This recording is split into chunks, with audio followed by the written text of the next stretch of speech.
An unexpected tragedy is always a shock to the system, but the recent passing of a paranormal researcher has taken the world by storm, and it has everything to do with an infamous doll. On July 13, 2025, Dan Rivera, a producer for Netflix's 28 Days Haunted and an investigator for the New England Society for Psychic Research, or NESPR, died at the age of 54 in his Gettysburg, Pennsylvania hotel room. No matter what, this is an undeniable tragedy, but what has a lot of people raising their eyebrows is the fact that, at the time of his passing, he was traveling with the real-life haunted Annabelle doll, which was made famous by the Conjuring franchise. Rivera was working on the Devils on the Run tour, which took the real Annabelle, not the movie prop, from city to city for the first time ever, so that people from all over the country could see the infamous toy. In an interview with I-95 Rock earlier this year, Rivera spoke about having an unusual experience after he handled the doll. "After I moved the doll from the case, I had to leave the museum that evening because my legs started shaking really bad. And I started getting these cold sweats, so I had to leave the museum, and I never felt anything like that before." Sadly, this is far from the first dark event the Annabelle doll's been associated with. While the Conjuring movies may have made her world famous, Annabelle's dark history in the real world dates back to the 1970s, when a nurse acquired a strange Raggedy Ann doll. After the doll's arrival, she began feeling a sinister energy from the toy, and strange things started happening. For instance, she found pieces of paper with the words "Help me" written on them scattered across the floor.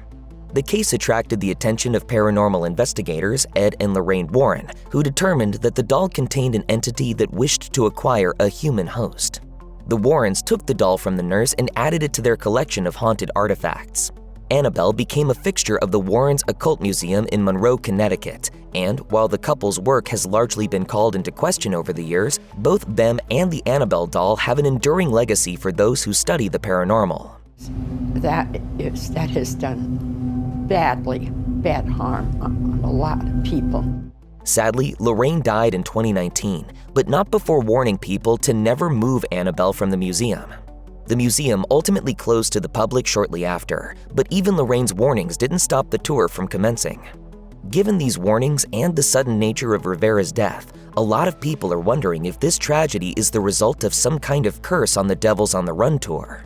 Well, there's still so much uncertainty surrounding this situation that it's impossible to know exactly what caused it, but it's understandable that some people might think that there's something supernatural going on. In fact, this isn't the only strange thing to happen on the tour so far. The Annabelle doll made an appearance in New Orleans, Louisiana on May 13th and 14th, 2025. The following day, the Nottoway Plantation House burned down, and 10 inmates escaped from the Orleans Parish Prison the day after that. And while NESPR has taken many precautions for the tour, including traveling with a Catholic priest, many believe the doll's visit to the bayou was the cause of that chaos. We may never know whether or not malevolent forces are at play, but we can save that debate for another day. Rivera is survived by his wife Sarah and 4 of their children, and all the public can do for them now is give them the privacy and respect they need to grieve their loss.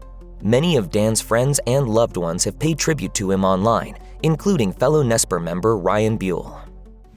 If you met Dan, you were lucky. He was a great guy.